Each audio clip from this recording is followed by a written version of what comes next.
right, I'm John Laredo, your host of Tomorrow's Leader. Welcome to today's episode where we dive deep on all things leader related to leading yourself and leading others. So there is a great show on, I think it's HBO, called Traction Park. I'm sorry, no, it's called Class Action Park. That Traction Park was our nickname for it. For those of you, all my Jerseyites that are out there, I grew up in New Jersey, and you know what I'm talking about. Action Park in Vernon Valley. Wow, memories from that place. If you have not seen this documentary, you've got to take a look at it because for those of you who have gone, you remember it vividly. Believe me, I know, and I've talked to you and we've shared stories and laughs about it. But for those of you who've never seen this thing or know what it is or never heard of it, so let me take you through what this experience was. So Action Park was like an amusement park that was unlike anything else in the world. It was in Vernon Valley, New Jersey, northern New Jersey, and it was basically this, very totally it was a shit show. I mean, it was a loosely operated amusement park that had a water park and then a motor park. And the motor park was like go-karts, but it was not just like go-karts. It was like these things legitimately went fast. It was motorboats.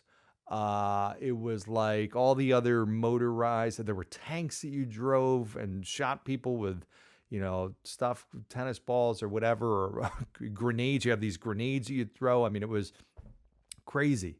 And then you had this water park, and you've almost got to think about it like if you went to like your crazy uncle's, place where he had a big piece of property, and he just decided to put up like rope swings and tire swings and make his own, water slides that were big and went down the sides of mountains and did a loop. I mean, you'd go to your crazy uncle's place and be like, all right, I guess, and you come out there hurt. Well, we would come out, we go to Action Park, and we would be, honestly, and I don't mean this, I'm not exaggerating, I think I bled every single time I went there. We loved it because it was sold as this, and it was promoted and branded as this, you create your own adventure. They were like, it wasn't like you created your own level of excitement and action. So it wasn't like there were roller coasters on rails. Everything was kind of free. There were no guardrails. I mean, I remember going down a water slide that was this huge intimidating thing where you sit on it and then you go, it's literally a sheer 90-degree drop.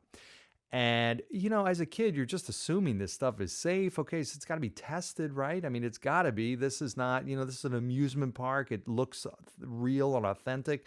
I remember going down it, and I was airborne. Like I was not, my back wasn't on the whatever water slide. I was free falling for a few seconds. And then, I mean, you're literally, and then, you're caught you hit the ground, you hit the water slide. It was that crazy. I mean, I remember people go on the rope swing and they'd forget to let go, and they come crashing right back into the tree. You saw all kinds of stuff. Yes, there was a water slide that went in a loop, literally. You went down a hill, it went in a full loop, and then you go. I mean, it was just crazy stuff. People died, like legitimately. People died. I mean, they would give you a motorboat. You go in a speedboat, this little miniaturized speedboat that would go fast. You didn't need a boating license. I don't think you needed a license at all. There were no controls on it. You just go, floor it. It wasn't like they spaced you out. You went. And people would bump into each other. I mean, there were all kinds of accidents all over the place, legit. And that's why we called it Traction Park. I could tell stories upon stories, but you got to watch this documentary. So it's crazy. So why do I bring this up? Well, you watch this documentary, and again, or if you lived it, you know what I'm talking about. You kind of wonder, you look back and say, how did it get to that point? Like legit, like how did the regulators, the state, I mean, how did they let this happen? It was unreal. Like how absolutely absurdly dangerous this place was. And it would make money hand over fist. I mean, people would just flock to it, which shows you something about our society. Like we were just thrilled to go there and take our chances with our lives or with our health. So, and our safety. So, it's kind of amazing. But you do ask the question, okay, well, how did we get there? And what does this have to do with leadership? Well, it has a lot to do with it because it's basically you see organizations go through things all the time where you ultimately ask the question, and it could be sports teams, it could be an amusement park like this, it could be a business. A once great organization, I'm not saying Action Park ever had a very high safety record, but you see a lot of great organizations, great teams, they get to a point and you ask the question, or even they ask the question, how did we get here? Like literally, how did this happen? It feels like we are so far away from where we were at our best.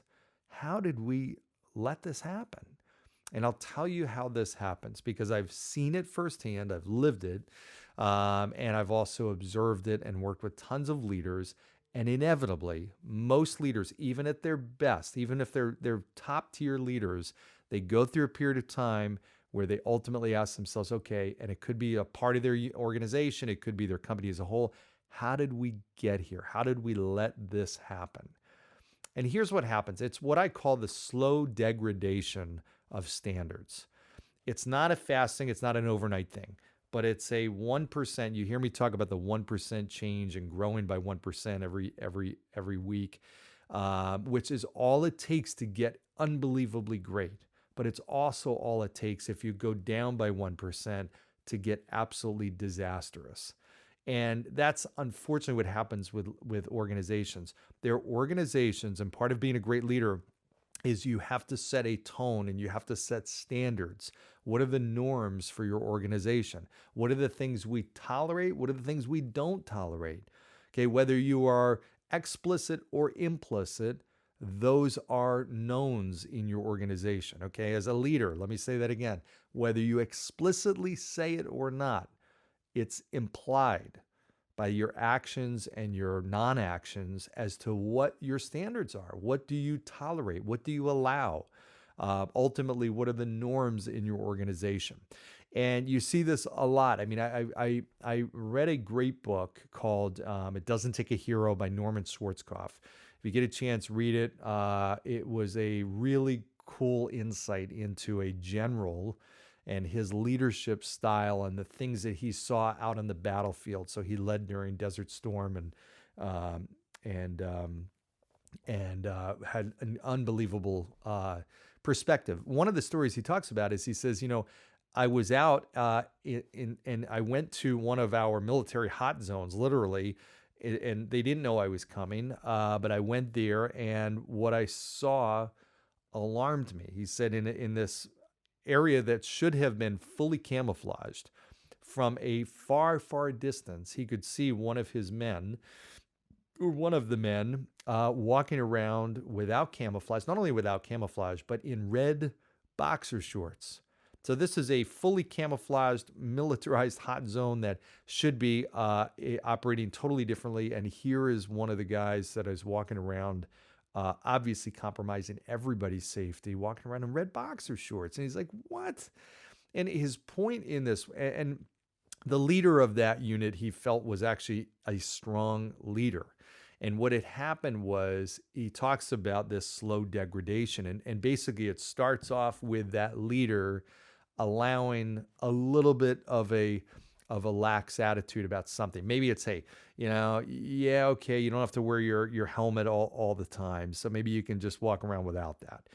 And then it becomes, all right, maybe your shirt doesn't need to be buttoned all the way. All right, maybe you don't have to be carrying your gun everywhere you go. All right, maybe you can just take your, outer camouflage and just have your t-shirt on. Yeah, okay, all right, let's, we're having some fun. Yeah, sure, feel free to, wear shorts, whatever. Before you know it, he's allowed this to get to the point where it's acceptable that somebody's walking around in red boxer shorts. Now, if somebody coming from the outside, it's like, how the heck? But from somebody inside the organization, yeah, it wasn't overnight. It was this slow loosening and lowering of standards. Again, I see this all the time with organizations. I see organizations, I took over an organization one time that was a compliance nightmare. I mean, a nightmare. And I'm thinking, how did it get to this point? Well, it didn't. It's slow. It didn't get there overnight. It was slowly got to this point. And it was one move and one move and one move and one tick and one tick and one tick. And all of a sudden it's like, wow, I can't believe we got to this place. Okay. And I think a lot of leaders actually recognize this. They've seen it and they kind of have a wake up moment like, what the, and oftentimes leaders don't know what to do about that. They don't know how to handle that, right? Okay, well, we were once had really high standards.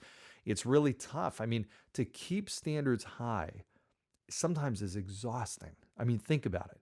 You have to inspect what you expect. You can't just say it, hey, okay, here's how we're going to deliver to our clients and our quality is up here, and then trust the fact that it's there. As a leader, you have to have systems to trust but verify, right? You've got to inspect. It takes a lot of work. It takes a lot of people power. It takes a lot of effort. It takes a lot of emotional energy. But the payoff is enormous. And the consequences for not doing that, for basically getting kind of more or less lazy and letting those standards drop, it doesn't seem like a big deal at first. And actually, it doesn't seem like a big deal until it is a really big deal. And then in some cases, it's such a big deal, it's unrecoverable. I've seen organizations fail, literally fail. And I've seen this, you see all kinds of places. You see this in restaurants all the time where they're like, okay, well, how could they serve? How could they actually think it's okay to serve plates and stuff that are dirty, or have wait staff or bartenders that are rude? It's not like it caught them on a bad day. I mean, that's probably characteristic, but somebody's allowed that to happen. You see others, I went through Chick-fil-A the other day for lunch and I didn't have a lot of time. I had like just a couple minutes to pick something up and the drive-through was packed. But wow, you talk about a well-oiled machine. They had 4 people out in the line taking orders. You put your order in, you paid for it before you even were in line for maybe 2 minutes, even though this line had probably 20 cars in it. And then they funneled all the cars. It was like an airport. I mean, they had air traffic controllers. I mean, like literally there were probably 10 people working the outside line and it went fast. And you see how successful Chick-fil-A is. They had systems. Their standards were so high. They did not accept the fact of somebody waiting too long for their meal where they wouldn't want to come back. I would go back there all the time. There's systems. Now that's leadership, right? The leader is the one who owns that. They own the systems and making sure that there are well-oiled systems to make sure that things like that happen at such a high level, but then the execution of it, right? They own making sure that it continues to happen because you can't just talk about it and say, here's what we're going to do. We're going to make sure we get a lot of people out there. We're going to take the order. We're going to make sure it goes smoothly. The leader's got to be the one going out there and making sure is what I expect to happen actually happening? Is my expectation being met? Okay, are our standards being met or exceeded? Because the moment they stop, the moment they drop, and there's no catch there's no, hey, this is not where we are supposed to be, then it's easier to go down another notch. And then it's easier to go down another notch. And then it's easier to go down another notch.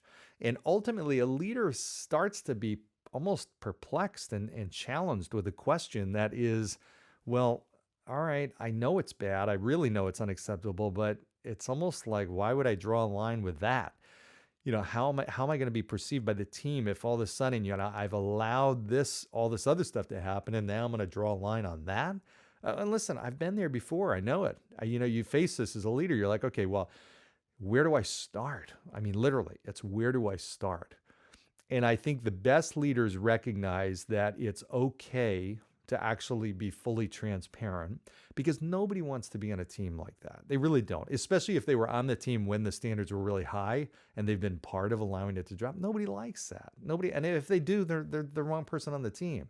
But if they were part of the winning team, they don't want to be part of a losing team. They don't want to be, they're not proud of an organization with low standards. So the best thing a leader can do is just put the stake in the ground, get the team together and say, listen, I own this. I'm the leader. I'm the coach. I'm the teacher. I'm the parent, whatever. I'm the one who owns this. I'm the CEO and this is my responsibility, but it's also my responsibility to make us aware of our current reality and put the stake in the ground and no more. We're not doing this. This is not who we are. And here's what we are going to do about it. And here's how we're going to get back on top. Here is what our standards are. Here is what we do not tolerate and do not accept. You have to do that as a leader. And you will find when you do that, you will find great loyalty. You'll find great followership. You'll find people that want to be part of that. Even though it's a lot of hard work to bring those standards back up, you know what? You can't do it alone as a leader. And you can't not do it. Otherwise, your organization is going to fail. You need everybody's buy-in on that. And even though it's going to be tough, you need to get everybody's buy-in, and they need to understand the reason why. Why are we doing this? Why do we have standards as high as we do? Why do we need to wear camouflage even when it doesn't feel like we need to and it's really hot? Why do we need to make sure people are going through the line fast? Okay, all of our jobs rely on that, right? We need to be a thriving business. Otherwise, we don't need as many employees if we're not, right? Why do we need to have our standards for quality of what we do with our clients so high? Why do we go through these painstaking measures? Well, here's the outcome when we do it. Here's what happens. Here's the picture. Here's how we feel. Here's the result. Here's how our perception is in the marketplace, everything. So connect the dots for people and you'll find they will follow. So bottom line is standards are absolutely critical. Again, keeping them high is not easy, but it is absolutely essential. And it is painstaking to try to go through and bring it back, but it's a must do. It's easy to let it slide. It's hard to bring it back, but you have to do it. Otherwise, the stake of your organization is at in the balance, hanging in the balance. So I hope this helps. I'm more than happy to talk to you one-on-one about this. I've been there, done it, lived it several times. I know what that road up and back looks like. I'm more than happy to provide some guidance and talk to you about your own specific situation. So reach out to me, direct message me, reach out. You've got my contact info in the notes. So keep liking, keep sharing, keep subscribing, commenting. Your ideas, much appreciated. And again, please review these podcasts. Looking for 5 stars. I want to continue to make these great. Your reviews definitely help. They make a difference. Thanks, everybody. Have a great day.